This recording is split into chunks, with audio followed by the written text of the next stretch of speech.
नमस्कार, नमो PS YouTube channel में आपका स्वागत है। सेंट्रल दिल्ली का राजपथ, जिसे सेंट्रल विस्टा के नाम से भी जाना जाता है, आज हम उसी की चर्चा करेंगे। देश का पावर कॉरिडोर एक मेकओवर के लिए तैयार दिख रहा है। जुलाई 2022 तक तैयार हो जाएगा नया संसद भवन। मार्च 2024 तक अगर बात करें तो नया सेंट्रल सेक्रेटेरिएट की बात आ रही है और इंडिया गेट से राष्ट्रपति भवन तक एक तैयार हो जाएगा फिर से हमारा नया राजपथ।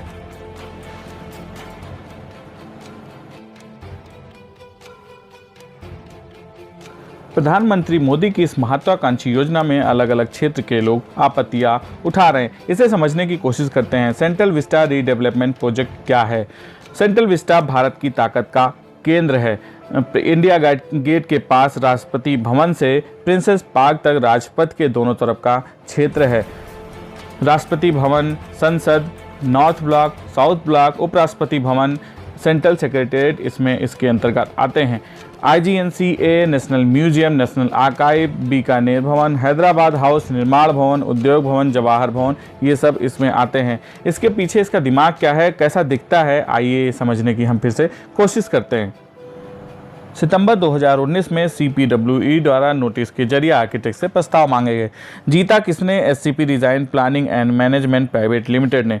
जब आज़ादी का 75 साल पूरा होगा तो ये नया संसद भवन बनके तैयार हो जाएगा। 900 से 1200 लोगों के बैठने की जगह होगी। अपने असिस्टेंट के साथ 50% का जो आरक्षित और रहेगा, इसमें बैठ के है ये रिसर्च कर सकते हैं। राष्ट्रपति भवन को museum of Indian democracy, north block को मेकिंग ऑफ इंडिया के तौर पर, साउथ ब्लॉक को म्यूजियम ऑफ इंडिया एट 75 के तौर पर रखा जाएगा। 20,000 करोड़ रुपए की लागत का यह सेंट्रल विस्टा प्रोजेक्ट लगातार सवालों के घेरे में। पहला कि बिडिंग प्रोसेस ट्रांसपेरेंट क्यों नहीं है? इतना बड़ा काम इतनी जल्दी में क्यों किया जा रहा है? क्या हेरिटेज बिल्डिंग को डिमोलिश करना ठीक रहेगा? ग्रीन कवर जो खत्म हो जाएगा उसको रिप्लेनिश करने कैसे हम करेंगे? और ये जो पब्लिक स्पेस था उसको पॉलिटिकल स्पेस बनाया जा रहा है, इस पे कैसे भागीदारी सबकी संभव? कांग्रेस के नेताओं के साथ साथ कई सारे लोगों ने सवाल उठाए हैं। आनंद शर्मा, जयराम रमेश, सीताराम येचुरी भी सामने आए हैं। कई सारे पत्रकार भी सामने आए हैं।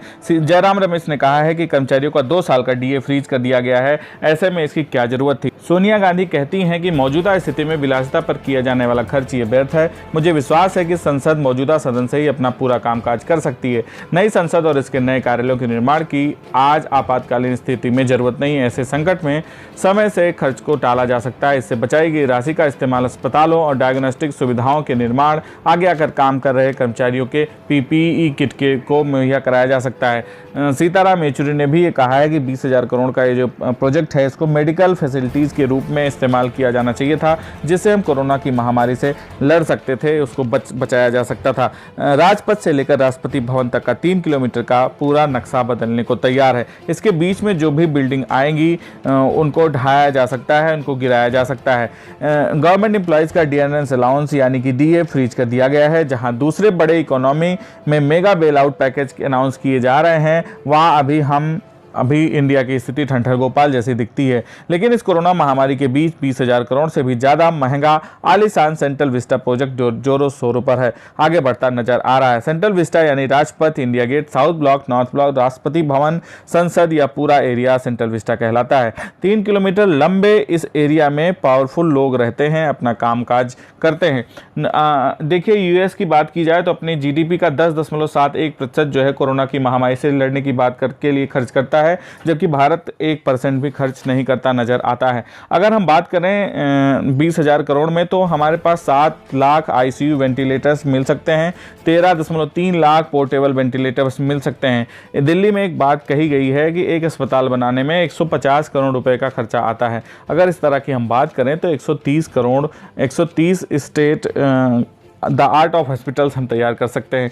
द प्रिंट ने कहा है कि जब ये सितंबर 2019 में स्टार्ट किया गया था तो 776 करोड़ रुपए इसका बजट था, लेकिन जो 18% ये इंक्रीज हुआ है अभी हाल में अप्रैल 2020 में इसको बढ़ा के 922 करोड़ रुपए कर दिया गया है। अभी आगे आने वाले समय में कितना पैसा खर्च होगा ये ठीक कैसा संभव हो पाएगा।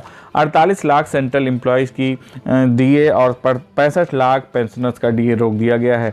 उनके जीवन जीवन पर दिक्कतें आ रही। देखिए, द हिंदू ने कहा है कि 150 करोड़ रुपए से हॉस्पिटल क्रिएट किए जा सकते हैं। अगर 150 करोड़ में एक हॉस्पिटल तैयार होता है तो 130 ऐसे हॉस्पिटल्स बनाए जा सकते हैं। कोरोना महामारी से लड़ने के लिए हम इसमें बच सकते हैं। 2020 तक इसका पूरा लैंडस्केप का तैयार हो जाएगा। 2024 तक नया संसद भवन बन के तैयार मिलेगा। 9.5 एकड़ का ये त्रिकोणीय संसद भवन, जो अभी गोल बिल्डिंग दिखता था, वो अब ट्रायंगुलर नज़र आता दिखेगा। इसी कड़ी में हमारे साथ एक खास मेहमान जुड़ रहे हैं, पुरानी पेंशन राष्ट्रीय आंदोलन NMOPS के राष्ट्रीय अध्यक्ष विजय कुमार बंधु जी। बंधु जी, आज देश कोरोना से लड़ रहा है, अर्थव्यवस्था पर इसका बुरा असर दिखता है। उस स्थिति में ऐसे वैनिटी प्रोजेक्ट्स चालू किया जाना क्या उचित है? आप इस पर क्या कहना चाहेंगे सर? नहीं, ये जो दौर है बहुत गंभीर दौर है देश के लिए, सरकार के लिए और जनता के लिए भी। और ऐसे दौर में सबको मिलकर के जो अभी संकट आया है सामना कोरोना का, उसका करना चाहिए। ऐसे दौर में सेंट्रल विस्टा का कार्य हम समझते हैं कि इस समय अनुपयोगी है। और जब चारों तरफ से हमें आर्थिक मंदी का दौर झेलना पड़ रहा, उस दौर में भी हम इन तरह की विलासितापूर्ण कार्य को अगर हम नहीं रोक पा रहे हैं तो इसका मतलब कि हम सही दृष्टिकोण या सही दिशा में नहीं जा पा रहे हैं। मुझे तो बिल्कुल इस समय बिल्कुल उचित नहीं लगता है। मतलब वैनिटी प्रोजेक्ट चलाए जाएं, लेकिन इस समय थोड़ा सा समय ठीक नहीं है, देश अर्थव्यवस्था थोड़ा सा डाउन है, इसलिए ऐसा नहीं किया जाना चाहिए। अच्छा, सरकारी कर्मचारियों के DA फीस करने की बजाय अगर ये जो 20,000 करोड़ का ये प्रोजेक्ट लॉन्च किया जा रहा है, प्रोसेस में लगातार चल रहा है, इसको थोड़ा सा रोक के अगर काम किया था, यहाँ से मद लिया जाता, तो इस पर क्या विचार रहेगा आपका?